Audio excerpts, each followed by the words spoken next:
No one is ever really dead in comic books, except Uncle Ben. Sorry, Peter.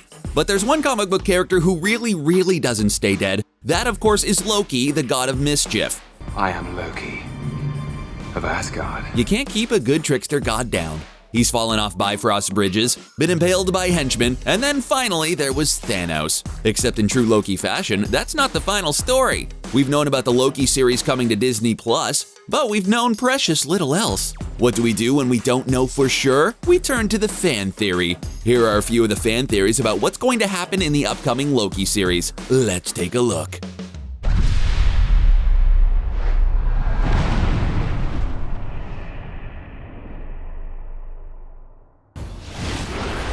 The Loki series showrunner is Michael Waldron. That name might not sound immediately familiar, but a pair of names associated with him might. Those names are Rick and Morty. Oh yeah, Waldron started as a writer's assistant for Dan Harmon on Community and ended up writing on the first season of Rick and Morty. Why does that matter? Well, one of the hallmarks of Rick and Morty is the titular character's journey through dimensional space, including running into an infinite number of Ricks and Mortys. We know now that Loki will follow the Loki that skipped out with the Tesseract and the Space Stone within. We know that the Space Stone can grant the user the ability to travel to anywhere in space as long as they're able to handle that power. Others get sent to Vormir to give tourists a spiel about the Soul Stone. Hard luck, Red Skull, hard luck. Soul holds a special place among the Infinity Stones. But it could be possible that the Space Stone also allows the user to skip through different realities. This might mean that Loki will encounter other Lokis. Actor and master of the disturbing smile Tom Hiddleston has said that the role is one of the greatest creative opportunities he's had. Could that be because he's playing multiple different versions of himself? Of course, just because it's a Rick and Morty writer doesn't mean there'll be a council of Lokis like the Council of Ricks from Rick and Morty, but the more Lokis might be the merrier. This could just be a rare case of Loki meeting himself in an alternate timeline, or it could lead into other theories as a primary component. Regardless, it's bound to involve more than a little reality-bending hijinks.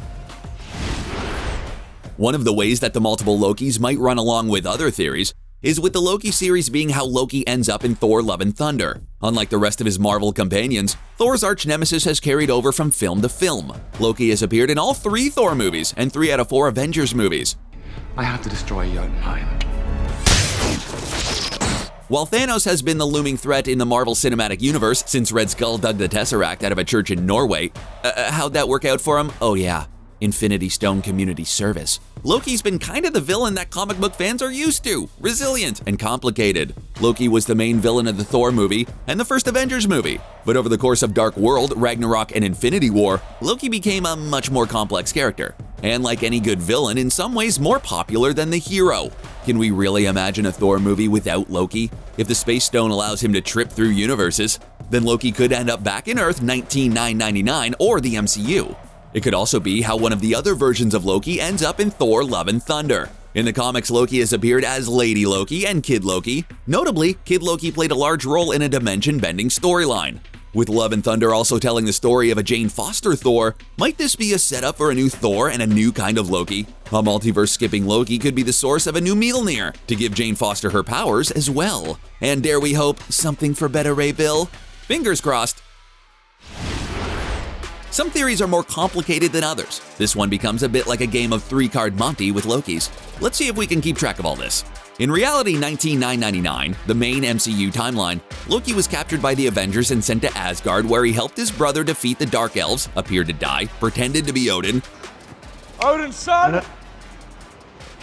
helped trigger Ragnarok, and was eventually killed by Thanos. During Endgame though, a new reality opened up where Loki pieced out with the loose Tesseract. In order to prevent new realities, Steve Rogers went and returned the stones where everyone got them. But the Space Stone is tricky. The Ancient One gets her Time Stone back and Hydra gets the Mind Stone back, but that reality has a Loki and a Space Stone that have other plans. Or does it? While Scott Lang and Tony Stark were arguing about who screwed up the time heist, what if another version of Loki shows up to replace Loki in that timeline to keep it intact? Meaning that the Loki that we follow in the series is our original Loki, and the one from the Avengers forward was a different Loki. What difference would it make if there was a different Loki? Well, the new Loki, while still resentful of his brother and jealous of the throne, is more prone to pitching in when family is involved. He's deeply affected by the death of his mother, after he pulls an early Peter Parker by helping the culprit instead of stopping him before he actually stabbed Frigga. Where's Uncle Ben's wisdom when you need it, huh? If the Lokis switched places, we might see our original Loki learn the importance of his family from a different angle. Loki uses a lot of trick methods to bend things to his advantage. It's part of what makes him so effective. One of the things that threw all fan speculation wild leading up to the release of Avengers Endgame was the set photos that showed the Avengers in different time periods, giving away that time travel was going to be a big factor in Endgame. Time was a tricky proposition in Endgame. The rules were pretty darn specific and gone over by several characters, from Professor Hulk to Nebula to the Ancient One. It never left.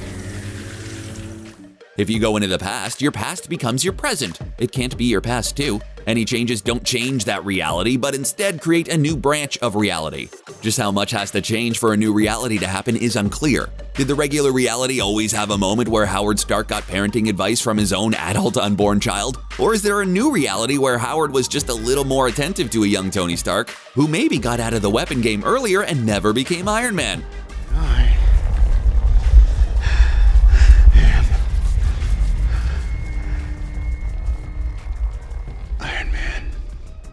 It's all very complicated, which is why set photos that show Loki walking in front of a billboard advertising the release of Jaws became that much more of a head-scratcher. We know that the Space Stone can travel through space, and we've speculated that it can travel through the multiverse. With there being a time stone, it seems too much that it would travel through time. But a space-traveling Loki might have also picked up on the time-traveling shenanigans of the Avengers and intercept the time stone as well and go on a time odyssey of his own. Of course, Loki is one of the older characters in the MCU, being centuries old. It could be that 2012 Loki from the series is just having a flashback to a time where he came to Midgard to sow some mischief, since his father clearly wasn't that involved with the kingdom at the time. One of the things that's almost certain is that if the Space Stone can also skip through the multiverse and Loki has that power, he's gonna break things. It's just the kind of thing Loki would do. You will all fall before me. How he breaks things isn't quite clear, though there are lots of possibilities. In fact, if any of the theories that rely on the Space Stone being able to go to other universes are true, whatever Loki does, there will likely break some part of what is holding the multiverse together. This opens up an interesting possibility. We know that Nightmare is going to be the big bad for Doctor Strange and the Multiverse of Madness, and we know that Scarlet Witch is going to factor into the movie. It could be possible that it's Loki's shenanigans in the multiverse that alert Nightmare to the weaknesses in the MCU's universe. It could also be that Nightmare ends up being encouraged by a Loki that has big plans for an Earth driven mad by the being that rules the realm we connect to in our sleep. Well, the scary part of our sleep anyways. That means that Loki isn't setting himself up to return to the Thor franchise, but in true shared universe fashion, skip franchises and end up being the bad behind the bad in the second Doctor Strange outing. Loki isn't always the best ally, even for other bad guys, so maybe he'll even end up as an uneasy partner with Doctor Strange, trying to put Nightmare back into his own realm, or even helping reel in the ever-increasing power of the Scarlet Witch. If it seems that Loki was at his most vicious and cruel during the Avengers, one fan theory posits that there's a reason for that. Part of that comes from a subtle change in Marvel's bio of Loki noted by mentalfloss.com. The change involves the Mind Stone in the scepter and its influence on not just others but Loki. In the entry, Loki finds himself in the presence of the other. Universe, yours. And the humans, what can they do? After falling off the Bifrost and into a wormhole. Loki is still offered the scepter to control people's minds in order to get the Space Stone. But now, it includes a line that indicates that the Mind Stone was also controlling Loki and fueling his hatred for his brother and Midgard, which his brother loved. There is some precedent for this, as the Mind Stone seemed to amplify the newly assembled Avengers' distrust of each other, causing them to argue and almost fight until someone realized that Bruce Banner was holding the scepter. Not the best guy to get agitated. In our regular timeline, our Loki goes to Asgard jail and has time with his brother and his loss of his parents to develop. In the Loki series timeline, Loki vanishes with the Space Stone, but freed from the Mind Stone, he might start to realize that he's been manipulated. For a master of manipulation, finding out that you've been manipulated might hurt in the professional pride. This means that the series will see an alternate timeline Loki trying to get revenge, if not on Thanos himself, on the other and other Thanos henchmen.